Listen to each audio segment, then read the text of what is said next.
You ask Tiger to solve. This deals with linear equations with one unknown. The final result is x equals 8/21. Let's solve it step by step. Simplify the expression. Expand the parentheses. Multiply the coefficients.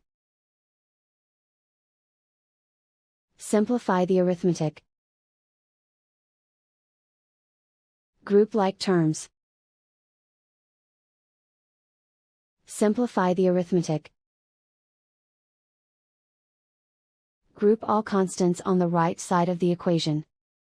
Add 8 to both sides. Simplify the arithmetic.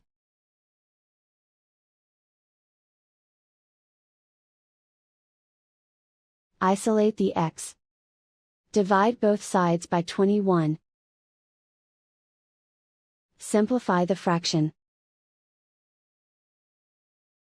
And so the final result is x equals 8/21.